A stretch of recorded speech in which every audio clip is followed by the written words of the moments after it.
Alors quelles sont les solutions qui pourraient être appliquées à notre territoire?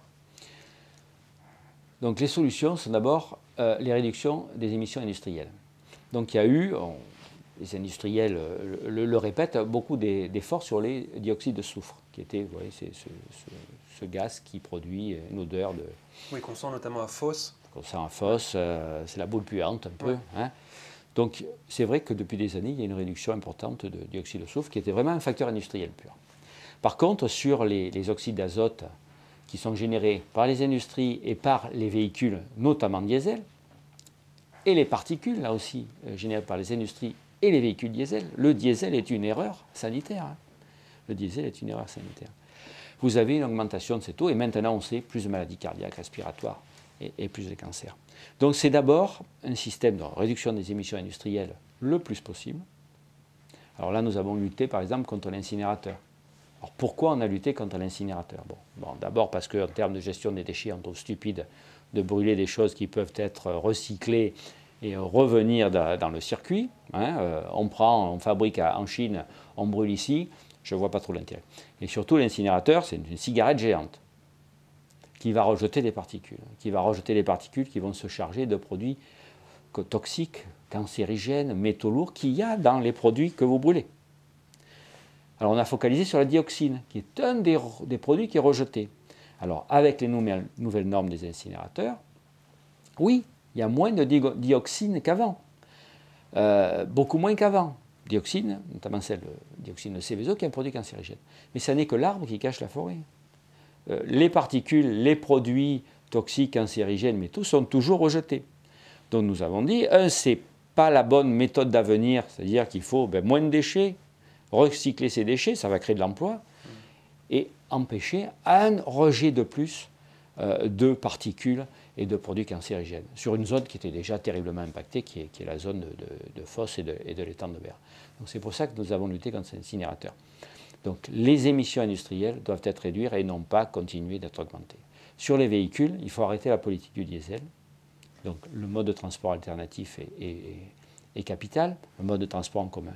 À titre d'exemple, il n'y a que 5% des gens qui travaillent sur l'étang de Berre, qui sortent travailler hors de l'étang, qui y habitent et qui sortent travailler, et les gens qui habitent ailleurs, qui viennent y travailler, que 5% qui prennent un transport en commun.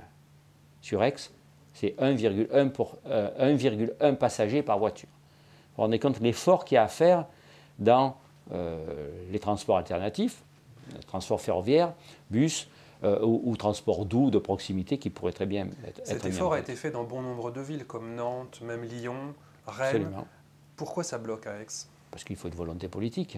À Nantes, on a supprimé une entrée d'autoroute qui arrivait dans la ville pour mettre le tram à la place. Et on a mis une seule voie. Donc je suis allé à Nantes récemment, c'est extraordinaire. Vous avez ce tram qui traverse tout, un tram ou un bus à haute qualité de service, qui évidemment va transporter moins de monde qu'un tram, ou moins de monde qu'un métro. Mais il faut savoir que le bus à haute qualité de service coûte 5 fois moins cher que le tram et 25 fois moins cher qu'un métro. Alors le seul inconvénient, c'est que ça va transporter moins de monde. Mais c'est un transport propre, à énergie propre, à horaire régulier, avec une qualité de service qui fait que les gens savent que le bus va arriver à telle heure, Donc quelque chose d'important, qui pourrait être très bien fait, par exemple, sur l'autoroute Aix-Marseille. On peut très bien réserver la voie de droite à ce bus à haute qualité de service. Quelles sont vos relations alors avec les élus? Vous les conseillez? Vous êtes écouté? Il y a quelque chose, comme je suis à la région s'occupe des transports, des TER. Oui. Donc il y a de gros efforts qui ont été faits, notamment avec la carte ZOO, qui permet la gratuité, notamment des transports étudiants du lieu de vie au lieu d'études, avec de fortes réductions aussi. Mais si vous faites une politique tarifaire attractive entre Aix et Marseille, si le Conseil général, qui lui travaille de son côté, fait une politique trop concurrentielle ou très concurrentielle pour le bus, qui n'est pas à haute qualité de service entre Aix et Marseille, bon, très bien qu'il y ait le transport, mais qu'il y ait une entente entre les deux pour que les gens soient orientés avec l'aspect le moins cher possible et le plus rapide possible. Il faut une concertation, il faut un syndicat mixte global qui permet de gérer à la fois le lien entre les transports les transports d'hiver, vélo, etc., avec des gares de vélo par exemple aux gares, et les transports routiers. Le fait que ce soit le Conseil général d'un côté pour les transports routiers et le Conseil régional pour les transports ferroviaires, ça ne va pas. Il faut vraiment une réunification pour qu'il y ait une harmonisation de tous ces transports. On peut appeler ça le pôle multimodal, on l'appelle comme on veut.